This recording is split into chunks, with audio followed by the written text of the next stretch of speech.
भवोदधिशोषणाय। जयकारा। आदिम तीर्थेश्वर आदि विधाता देवाधिदेव महादेव ऋषभदेव भगवान की।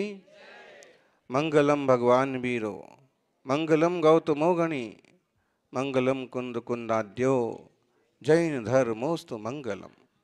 सर्व मंगल मांगल्यम सर्व कल्याण कारकम, प्रधानम सर्वधर्माणाम जैनम जयतु शासनम। जय बोलिए वर्धमान भगवान महावीर स्वामी की। जोर से। आचार्य श्री आदि सागर जी महाराज की। आचार्य महावीर कीर्ति महाराज की। तपस्वी सम्राट गुरुवराच श्री सन्मति सागर जी महाराज की।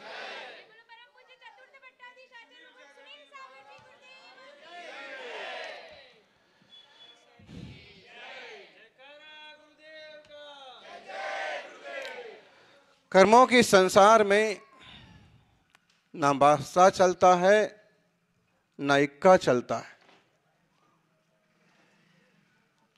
कर्मों के संसार में ना बादशाह चलता है ना इक्का चलता है। यहाँ तो केवल धर्म ध्यान का पुण्य का सिक्का चलता है। यहाँ तो केवल सम्यक्त का रत्नत्रय का सिक्का चलता है। इसके अलावा किसी को कुछ नहीं मिलता है। सौभाग्यशालियों, नाणम नरस्य सारो, सारो भी नरस्य होई निब्बाणम। सम्मताओ, बहुत सुंदर गाथा है आचार्य देव कुंदकुंद स्वामी के दर्शन पाहुट की 31 नंबर की। नाणम नरस्य सारो, सारो भी नरस्य होई सम्मतम। सम्मताओ चरणम, चरणाओ ऋणिवाणम। आचार्य देव कहते हैं नाणम नरस्य सारो, मानव जीवन का सार ज्ञान है। वस्तुओं की उपलब्धि हो जाती है। जब कोई किसान खेती करता है तो उसे भूसे की उपलब्धि के लिए कोई खास मेहनत नहीं करना पड़ती, मिल जाता है। वैसे ही कोई धर्म ध्यान करता है, तत्वबोध करता है, सम्यक्त प्राप्त करता है तो उसको ढेरों सारी उपलब्धियां आपो-आप हो जाती हैं। देवशास्त्र गुरु के सानिध्य करने से भौतिक और लौकिक चीजें यूं होती चली जाती हैं। अपितु उसका सबसे बड़ा फायदा ये होता है कि भौतिक चीजें पाकर के भी जो अनासक्ति का भाव है, जो निर्व्यसनता का चरित्र है, जो सहज शांत परिणाम है, ये उसकी खास उपलब्धि है। कुछ लोग ऐसे होते हैं कि पैसा हाथ में आते ही और बियर बार में जाना चालू कर देते हैं, मस्ती करना चालू कर देते हैं, अपने माँ बाप को भी कुछ नहीं समझते। ये समझ लीजिए ये अनाड़ी जीव है, मिथ्या दृष्टि है। लेकिन कुछ लोग ऐसे होते हैं कि अपार संपदा पाने के बाद भी उनकी देवशास्त्र गुरु के प्रति भक्ति बढ़ती जाती है, तत्व की श्रद्धा बढ़ती जाती है, व्यवहार सहजता और आचार विचार की शुद्धि बढ़ती जाती है। ये समझ लो पुण्य का परिणाम है। पापी के हाथ में भी पैसा आ जाता है लेकिन वो दुर्गति की ओर ले जाता है। और पुण्यात्मा के हाथ में पैसा आता है तो वह देव पूजा गुरु पास्ती में लगाता है, परोपकार में लगाता है। संत भवन का निर्माण होगा तो क्या फायदा होगा? संतों को क्या फायदा होगा? संतों को तो कोई फायदा नुकसान की बात ही नहीं। वो तो कहीं भी विराजेंगे, रात्रि विश्राम की कभी जरूरत पड़ गई तो कहीं भी कर लेंगे और आगे बढ़ लेंगे। लेकिन नगर वालों को फायदा होगा। आग्रह पूर्वक संघों को रुकाया जा सकता है, 8-15 दिन के लिए ठहराया जा सकता है और उससे पूरे गांव की तकदीर बदल जाती है। रोज रोज जनवाणी का पान होता है, रोज रोज उनका आना जाना होता है। आप देखिए संघों का प्रभाव, चारित्रवान तपस्वियों का प्रभाव। यहां से गए भी थे ठंडे मौसम में और बैसाख और जेठ में कोई ये कल्पना कर सकता है? यहां बैठ नहीं सकते थे आप ये 9:30 बजे, इतना गर्म होता। लेकिन आपका पुण्य परिणाम, साधुओं की तपस्या, उनको पता पड़ गया बोरी वाले तो बोरी वाले हैं, कहाँ से एसी लाएंगे, कहाँ से व्यवस्था बिठाएंगे, और माहौल इतना अनुकूल हो गया, उनके भी परिणाम अच्छे रहे, बहुत अनुकूल हो गया। भले रो रहे, कुछ लोग रोने लगे कि पानी बरस गया, अब क्या होगा। पानी ना बरसा होता तो क्या होता, ये सोच लो। पसीना बरस रहा होता, ठोर नहीं पड़ता लोगों का। तो चाहे पानी बरसे, चाहे धूप निकले, ये तो मौसम का परिवर्तन है, होता रहता है। इसमें भी आकुल व्याकुल ना हो करके धर्म ध्यान के परिणाम बनाए रखना, ये बड़ी उपलब्धि है।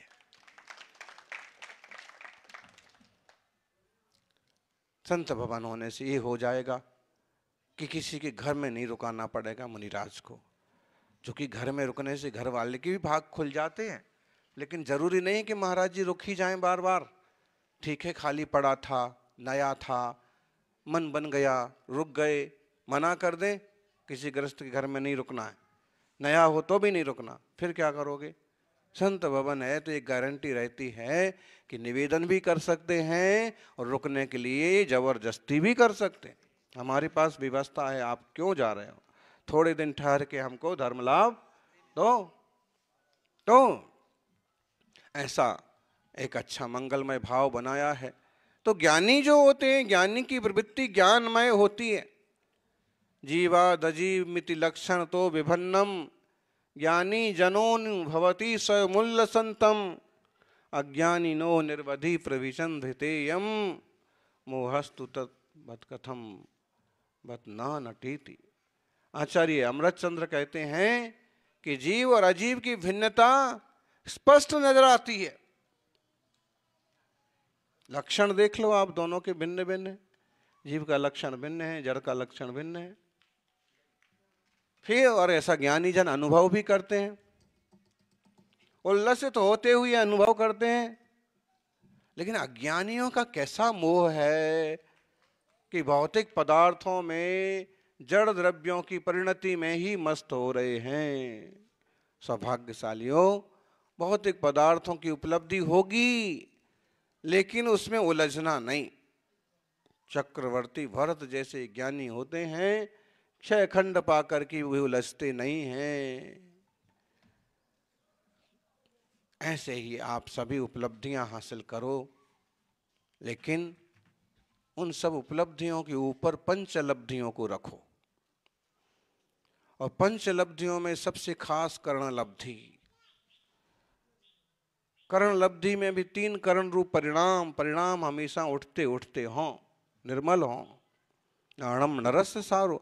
आप कहोगे महाराज गाथा बड़ी अच्छी है, लेकिन शुरुआत नाण से क्यों की, ज्ञान से क्यों की, सम्यक्त से क्यों नहीं की? क्योंकि प्रारंभिक रूप में सामान्यतः ज्ञान होना ही चाहिए। ज्ञान ना हो तो ये उपादेय की बुद्धि कहाँ से हो। ऐसा छायोपशम ज्ञान, ऐसी विशुद्धि लब्धि, ऐसी देशना लब्धि हो कि जो आपको प्रायोग और करण लब्धि की तरफ ले जाने के लिए सहकारी बने। आपको ओरली ज्ञान नहीं है, थोड़ा सा भी ज्ञान नहीं है,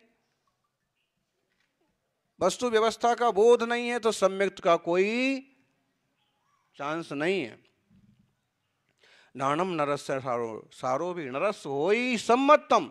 बोले मनुष्य के ज्ञान हो जाए, लेकिन ज्ञान में भी सारभूत है सम्यक्त श्रद्धा। देव शास्त्र गुरु की श्रद्धा तो सब समझते हैं, लेकिन इससे और आगे बढ़ के निज आत्म तत्व की श्रद्धा। सारी दुनिया परमात्मा की श्रद्धा की बात तो करती है, लेकिन निजात्मा की श्रद्धा की बात नहीं करते। और परमात्मा की, खुदा की, गॉड की, सबकी श्रद्धा कर लो, लेकिन स्व की श्रद्धा नहीं होती है तो मारा मारी के अलावा और कुछ भी नहीं होता। वो अपनी झूठी झूठी श्रद्धा करके किसी को देवता, किसी को भगवान मान के और लड़ने भिड़ने तक लग जाते हैं कि इसका नाम गलत क्यों लिया और इसकी मूर्ति क्यों तोड़ दी, कि आपने इसका अपमान क्यों कर दिया। और जब ज्ञानी होते हैं तो मालूम पड़ता है कि कि भगवान का कहीं कोई कुछ बिगड़ता नहीं। उनके मार्ग पर चल करके हम आत्मशुद्धि करें, ये सबसे ज्यादा जरूरी है। सम्मत्ताओ चरणम, सम्यक्त से चरण होता है। सम्यक्त हो और चारित्र ना हो तो बेकार है, बातें हैं केवल। तो सम्यक दर्शन के साथ एक तरह का चारित्र भी जरूरी है, न्याय, नीति, खान पान की शुद्धि। चरणाओ होई निब्बाणम, और जब ये तीनों चीजें मिलती हैं, चारित्र खासकर ये पद है, चरणाओ होई निब्बाणम, और श्रेष्ठतम चारित्र होता है तो निर्वाण होता है। सीधा सीधा नहीं कहा, सम्मदंसन नाण चरित्राणि मोक्षमग्गो। सबसे पहले तो आपको सामान्य ज्ञान हो, ज्ञान के बल पर आपको सम्यक दर्शन की प्राप्ति हो, ज्ञान के बाद सम्यक की प्राप्ति होते ही जो ज्ञान अभी तक अनंत संसार का कारण बन रहा था, वह ज्ञान अब अनंत सुख का कारण बनने लग जाएगा। दृष्टि बदल गई। सम्यक दर्शन होते ही मिथ्या ज्ञान सम्यक ज्ञान हो जाता है। हरा चश्मा हटाते ही साफ साफ दिखने लग जाता है। नीला चश्मा था, काला चश्मा लगा लेते ना, धूप तो धूप दिखती तो नहीं है लेकिन लगती तो है।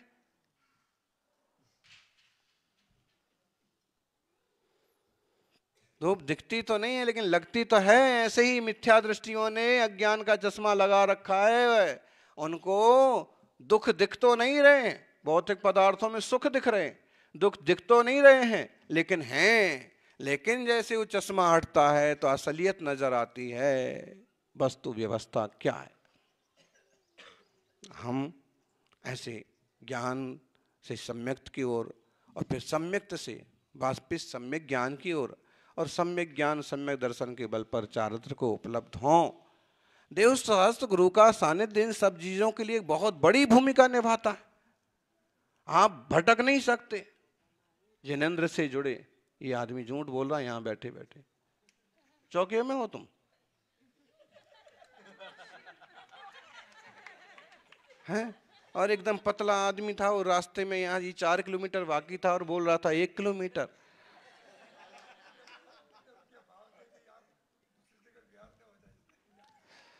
अरे भाई ठीक है, बिहार कैसे हो जाए, पुण्य की बांधी लक्ष्मी फिर मिलेगी आए। अगर पुण्य की बांधी बांधी मतलब दासी है लक्ष्मी बोले, और फिर से मिल जाएगी आपको। पुण्य सत्ता में है तो निष्प्रही मुनिराज भी आपके नगर की ओर आप वहां आ जाएंगे। थोड़ी सी कोशिश करोगे, आप देखो जितनी दूर आपका गांव था 9-10 किलोमीटर, इतनी दूर 4-5 गांव और थे। कुरावड़, उतरदा, गुड़ेल, गुड़ली वाले तो 50 बार निवेदन कर लिए लेकिन मौके पर ही उपस्थित नहीं थे। आज सुबह अगर वहां के 2 आदमी भी होते तो हो सकता उनका चांस लग जाता। चांसदा वाले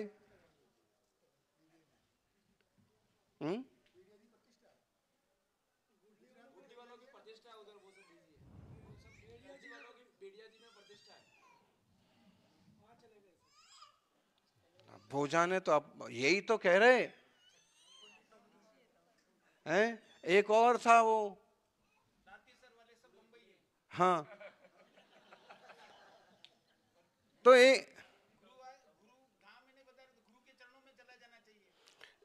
मतलब जो भी है कि योग संयोग सब ऐसे बन गए कि शतरंज का हाथी वो खेड़े से ही निकल पड़ा।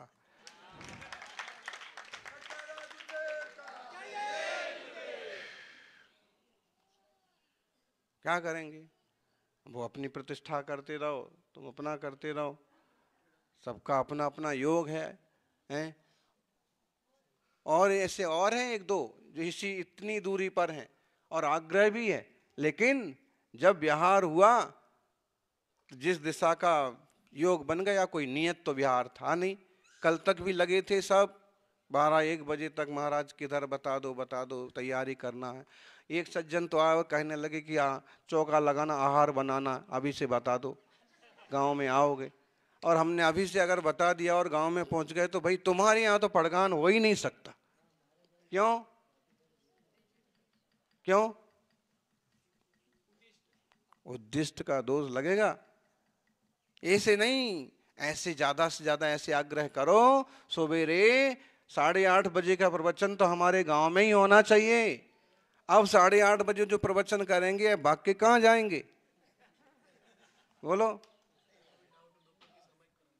और डाउट है तो सवेरे 9:30 बजे का प्रवचन भी हमारे यहाँ होना चाहिए और 12 बजे की सामायिक भी हमारे यहाँ ही होना चाहिए। इसमें आ गया, आप तुम सीधा ही चौके की बात पर लग गए कि हम चौका कैसे लगाएंगे, हमको तैयारी करना है कुएं का। तो वो या तो मना ही कर देंगे, भाई उद्देश्य भोजन करने मुझे नहीं आना, और आएंगे तो जिसने कहा है और पहचान में आ गया तो उसके यहाँ जाना तो मुश्किल है। घूंघट घूंघट डाड़ के खड़ा हो गया तो बात अलग है। वैसे भी सोले के कपड़े बदलते आधे से ज्यादा रूप बदल जाता है। सोले के कपड़े पहनते ना पूरे, तो पहचान में नहीं आते अक्सर करके कौन आदमी है।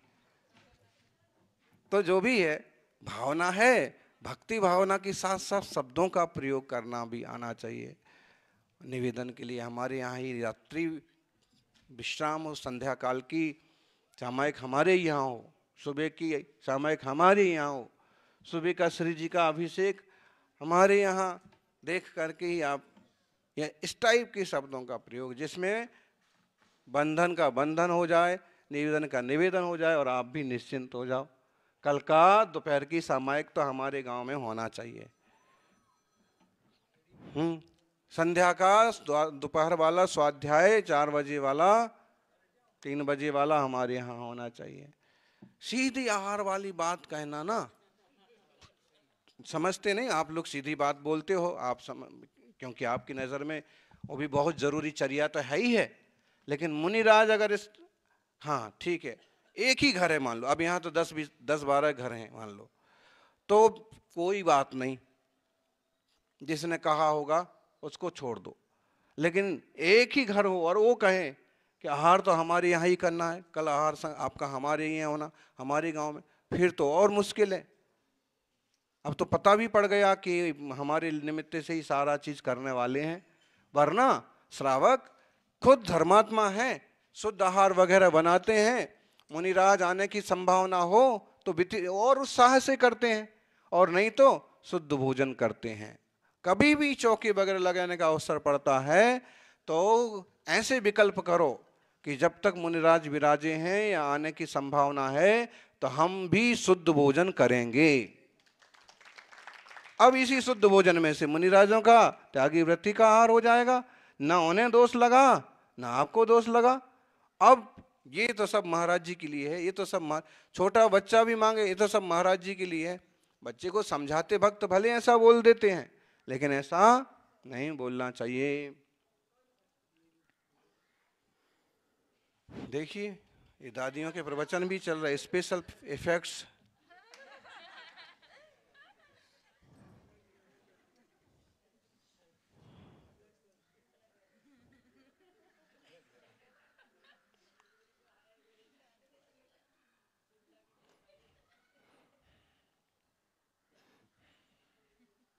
कैसा लोग हैं, हम तो समझते थे वो बागड़ की दादियां ही खतरनाक हैं, यहाँ की तो से डबल खतरनाक है। उनको तो एक बार ऐसे करो तो शायद ना जाए, 2 बार कहो तो चली जाती थी, यहाँ तुम 6 बार कहो तुम्हारी गर्दन दुखने लग जाए।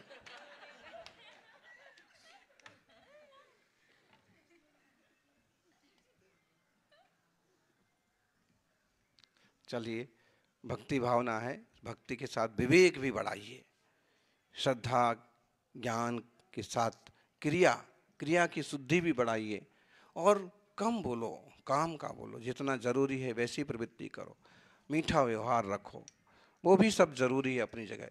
तो यह जो उत्तम दर्शन ज्ञान चारित्र का मार्ग है सभी को उपलब्ध हो।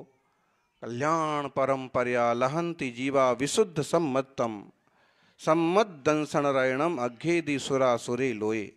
ये जो ग्रंथ भेंट किया ना पंडित जी ने, अष्टपाहुड़ है, और इसके दर्शन पावट की गाथा हम आपको, गुरु महाराज ने ये सारे ग्रंथ हमको कंठस्थ करवा दिए थे।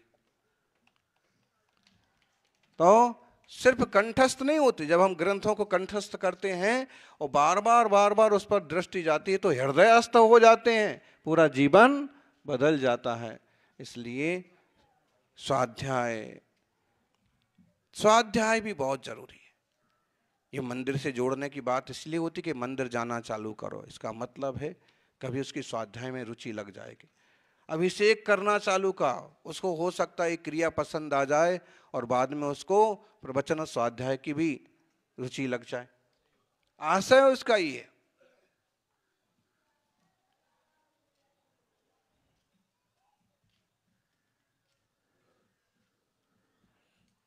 साधुओं के साथ विहार करो।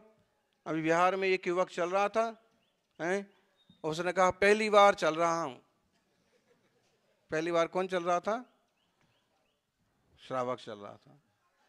ऐसा किसकी? चलते चलते सब परिश्रम हो जाता है, लेकिन चलने से एक अलग तरह की श्रद्धा मुनिराजों के प्रति पैदा होती है। कभी कोई अगर निंदा कर रहा होगा तो वो इतना बोलने की हिम्मत तो दिखाएगा कि भाई तपस्वी साधु की, पद बिहारी साधु की निंदा मत करो, केवल पैदल ही विहार करके देखो। भले क्रिया है पैदल विहार, लेकिन बिना बाह्य चारित्र के अंतरंग चारित्र की भी तो खबर नहीं पड़ती। अंतरंग चारित्र कैसे मालूम पड़ता है? बाह्य चारित्र से मालूम पड़ता है। अगर ये वस्त्र आदि के त्यागी हैं, इसका मतलब मुनिराज है। शुरुआत तो यहीं से होती है। फिर अंतरंग परिणति कैसी है, वो उनकी प्रवृत्तियों में से झलकता है, उनकी संगति से मालूम पड़ता है। तो जिनकी बाह्य प्रवृत्ति इतनी बढ़िया है, इतनी अनुकूल है, इतनी शुद्ध है, अंतर्मुख है, उनकी अंतर्दृष्टि भी उत्तम ही होना चाहिए। भावलिंग का निर्णय आंखों से देख के नहीं होता है, अपितु इस तरह के अनुमानों के आधार से ही होता है।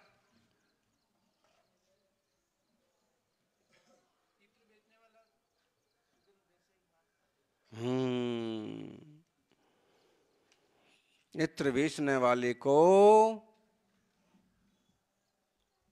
भौरों को बुलाने की जरूरत नहीं पड़ती। भौरे उदयपुर से भी आ जाते हैं।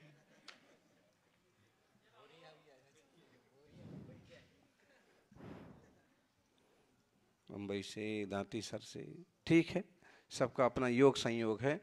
ये निश्चय समझिए, अपन चेतन हैं और ये देह आदि की इस तरह की वर्तमान पर्याय उपलब्ध है, इसका सदुपयोग करते हुए कल्याण पथ पर बढ़ें। सबका मंगल हो, सबका उत्तम हो। दोपहर को फिर 3 बजे स्वाध्याय होना है। अभी 11 बजे, 11:30 बजे आहारचर्या के तुरंत बाद, कहाँ पर है वो आपकी जगह? तो उधर अपन देखते हैं, चलेंगे। और जिनालय तो ठीक ही है, सुंदर है।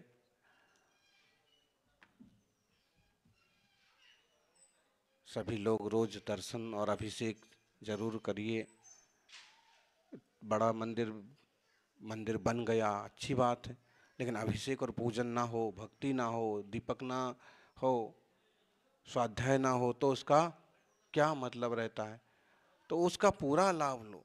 जिस उत्साह से प्रतिष्ठा करते हैं, जिस उत्साह से विधान करते हैं, उस उत्साह से हर रोज 10 मिनट के लिए निश्चित कर लो, 10 मिनट के लिए, 20 मिनट के लिए सब इकट्ठे हो जाएं एक साथ, और हर रोज बदल बदल के परिवार पहला कलश करे और बदल बदल के परिवार शांति धारा करे। जिम्मेदारी भले 1-2 लोगों की हो कि इस हफ्ते की जिम्मेदारी इंदरमल जी की, इस हफ्ते की जिम्मेदारी 1-2 जनों की हो, जो ऊपर से लेके नीचे तक पूरा आधे घंटे, घंटे भर की सेवा करने के बाद निकलें। बाकी उपस्थिति तो सबकी हो, अभिषेक तो सबके द्वारा हो, सब आनंद लो, सब लाभ लो। क्योंकि इस तरह के जुड़ाव से परिणामों की एक तरह की विशुद्धि बनती है। जिन मुद्रा को देखने से निज मुद्रा की स्मृति होती है। अपने आप भाव। हाँ, यहाँ के लोगों के गड़बड़ मामला है। वो सा को जो है चा को सा बोलते हैं। चा को शक्कर को क्या बोलेंगे? कांड बोलते हैं, नहीं तो चक्कर बोलेंगे। और वहां भी सुबह शांति धारा की चोक चंद का कोई परिवार था, वो कागज पर लिखा रखा था शोक चंद। अरे इतना बड़ा पंचकल्याण हुआ है, शोक किस बात का हो गया? अब चाकू सा लिख दिया, बोलते भी और लिख भी डालते कई बार। तो शब्दों का तो भाई ऐसा ही हेरफेर होता रहता है। प्राकृत और भ्रंश भाषाएं इसी ढंग से चलती हैं, फिर भी समझने वाले समझ ही जाते हैं। तो अपन भाषा पर ना जाएं, भावों को समझने की कोशिश करें। प्राकृत के ग्रंथ हैं, संस्कृत के ग्रंथ हैं, देसी भाषा के ग्रंथ हैं, उनका सबका थोड़ा थोड़ा स्वाध्याय बढ़ाइएगा। और जिन मंदिर है, जिन मंदिर जाते हैं तो आगे सब कुछ संभव है। वो नहीं है और जाते नहीं हैं तो जीवन में कोई परिवर्तन की कोई खास संभावना नहीं है।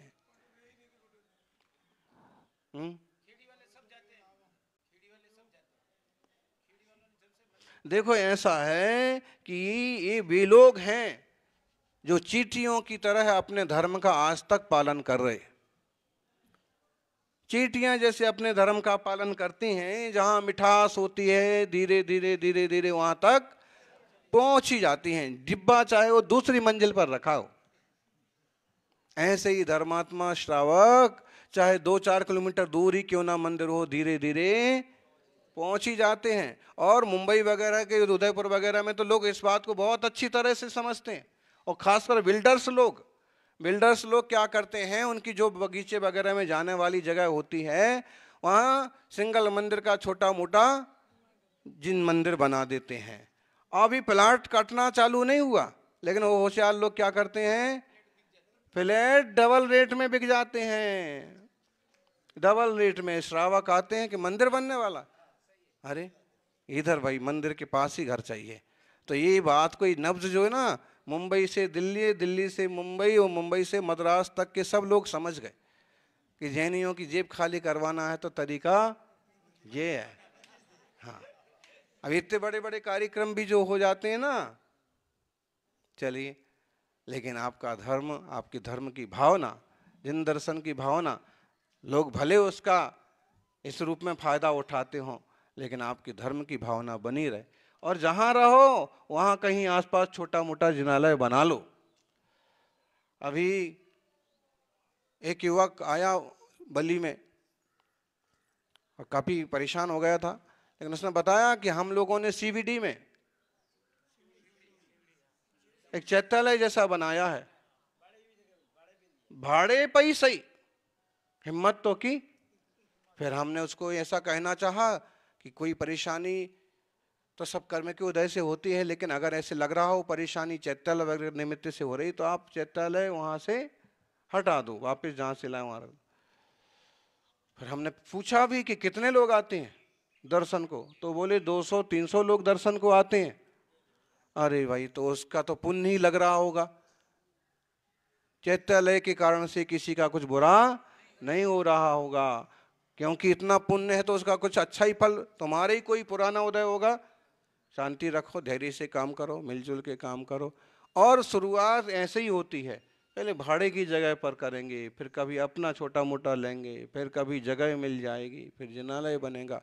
लेकिन जिन दर्शन के बिना सच्चे धर्मात्मा रहते नहीं हैं, और जिन दर्शन से निज दर्शन का रास्ता निकल पड़ता है, सभी निज तक पहुंचने का पुरुषार्थ करें। जय बोलिए 24 तीर्थंकर भगवान की। आज पौराणिक स्वाध्याय निष्ठापन क्रियां पूर्वाचरण में सकल कर्म शतम भाव पूजा वंदनास्तव समितम श्री श्रुत भक्ति कावस्तकम करो में हम